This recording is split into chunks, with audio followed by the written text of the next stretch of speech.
नमस्कार दोस्तों। तो कैसे हैं आप सभी? मैं आशा करता हूं कि आप सभी अच्छे होंगे और इस वीडियो का पहला पार्ट देखकर आए होंगे। अगर आपने पहला पार्ट देखा है तभी ये वीडियो समझ में आएगी, और अगर नहीं देखा है, अब इस पार्ट को देख रहे हो और पहला पार्ट देखना चाहते हो, तो मैं आई बटन में लिंक दे रहा हूँ, यहाँ से जाकर आप डायरेक्ट उस वीडियो को देख सकते हैं। आइए वीडियो को स्टार्ट करते हैं। सुमित और सुमित की वाइफ दोनों खाना खाते हैं। खाना खाने के बाद में सुमित अपनी वाइफ से पूछता है कि दिल्ली किस काम से जा रही हो। सुमित की वाइफ पूजा बोलती है कि मेरी एक सरिता नाम की फ्रेंड रहती है दिल्ली में, उसने मेरे लिए एक रिश्ता देखे रखा है, उसी रिश्ते को देखने मैं जा रही हूँ। तो इस बात को सुनकर सुमित का चेहरा उदास हो जाता है। सुबह का टाइम हो जाता है और चाय नाश्ता करते हैं दोनों। थोड़ी देर बाद दिल्ली जंक्शन आ जाता है और दोनों उतर जाते हैं ट्रेन से। ट्रेन से उतरने के बाद सुमित, जो पूजा ने सुमित को मफलर दिया था सिर से बांधने के लिए, उसे लौटाने लगता है। ये मफलर तुमने बनाया है क्या? तो वो पूजा बोलती है, जी हाँ, मैंने ही बनाया है। जिन्हें मैं देखने जा रही हूँ उन्हों के लिए बनाया था। अगर आपको अच्छा लग रहा है तो आप इसे ले सकते हैं। तो सुमित बोलता है, ठीक है, और सुमित उसे अपने बैग में रख लेता है। सुमित की जेब में 2-3 हज़ार रुपए पड़े थे, वो पूजा को देने लगता है। लेकिन पूजा बोलती है कि इस हिसाब से आपका पैसा देने का कोई तुक नहीं बनता और मेरा लेने का कोई तुक नहीं बनता। तो सुमित बोलता है दोस्तों कि आओ मैं तुम्हें छोड़ दूं जहां तुम्हें जाना है।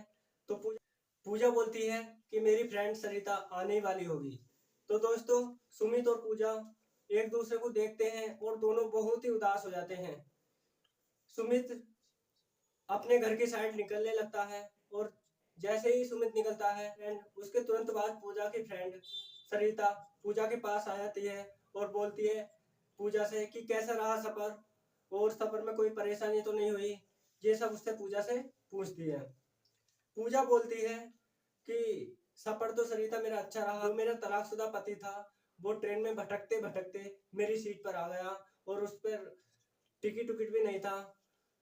तो सरिता बोलती है फिर क्या हुआ? पूजा बताती है कि यार अब वो पहले से बहुत सुधर गया, ना ही दारू पीता है ना ही कुछ गलत काम करता है, और बहुत ज्यादा अपसेट भी लग रहा। तो सरिता कहती है कि अब तो उसकी टेंशन मत ले, जो जो मैंने तेरे लिए रिश्ता देके रखा है उसे देखना, वो बहुत अच्छा लड़का है, खाने कमाने वाला लड़का है, और तू उसके बारे में मत सोच। और सरिता कहती है कि तूने उसे बताया तो होगा ही कि तू अब शादी करने जा रही है। तो पूजा कहती है, हाँ मैंने उसे बता तो दिया था। जैसे ही मैंने उसे बताया था कि मैं शादी करने जा रही हूँ तो वो और ज्यादा अपसेट हो गया था। सरिता पूजा को अपने साथ अपने रूम पर ले जाती है और सुमित भी अपने घर पहुंच जाता है। दूसरी सुबह होती है। सुमित की एक फैक्ट्री थी गांधीनगर में, उसमें लगभग 30 से 40 मजदूर काम करते थे। सुमित की फैक्ट्री में सरिता सुमित की असिस्टेंट थी। तो दूसरा दिन आता है और पूजा और सरिता तैयार होकर चले, जैसे ही फैक्ट्री में जाते हैं सरिता आगे आगे चलती है और पूजा सरिता के पीछे चलती है। जैसे ही वो ऑफिस में धसते हैं और सरिता सरिता सुमित से बोलती है कि सर मैंने आपके लिए जो रिश्ता देखा था वो लड़की आई है और आपको देखना चाहती है। सुमित बोलता है, हाँ मैं बिल्कुल देखूंगा उसे, और मुझे अच्छी लगेगी तो मैं उससे शादी कर लूंगा। जैसे ही पूजा को सुमित देखता है तो आश्चर्यचकित रह जाता है। सुमित बोलता है कि तुम, और पूजा बोलती है कि आप। तो सरिता देखकर आश्चर्यचकित हो जाती है, कहती है कि आप दोनों एक दूसरे को जानते हो? तो इतने में ही सुमित बोलता है पूजा से कि आप चुप रहिएगा, आप अभी कुछ नहीं बोलेंगे। तो सुमित बोलता है सरिता से, आपने तो कहा था मुझसे कि लड़की गरीब घर की है और शादीशुदा नहीं है, किसी फाइनेंशियल प्रॉब्लम की वजह से शादी नहीं हो पाई, एज ज्यादा हो गई इस वजह से, लेकिन मुझे तो ये शादीशुदा लगती हैं। तो सरिता बोलती है, सर मैंने बिल्कुल सही कहा था, ये बिल्कुल अनमैरिड है, इन्हों की शादी नहीं हुई है। तो सुमित बोलता है कि यही मेरी पहली तलाकशुदा पत्नी है। तो सरिता, इतनी बात सुनकर सरिता आश्चर्यचकित हो जाती है और सुमित बोलता है कि सरिता कहीं आपने मेरे बारे में तो नहीं बताया इन्हें कि मैं शादीशुदा नहीं हूँ? तो सरिता बोलती है कि सर मैं इतना भी झूठ नहीं बोलती।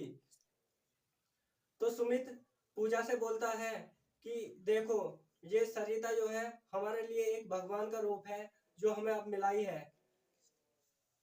आप मेरे ऑफिस में किसी से भी पूछ सकती हैं कि अब मैं दारू और गलत काम नहीं करता, तो आप प्लीज अब मेरे साथ रह सकती हैं, आप मुझ पर यकीन कीजिए। तो पूजा बोलती है कि मुझे अब किसी से कुछ नहीं सुनना और मुझे पूरा पक्का यकीन है तुम पर और तुम्हारी बातों पर।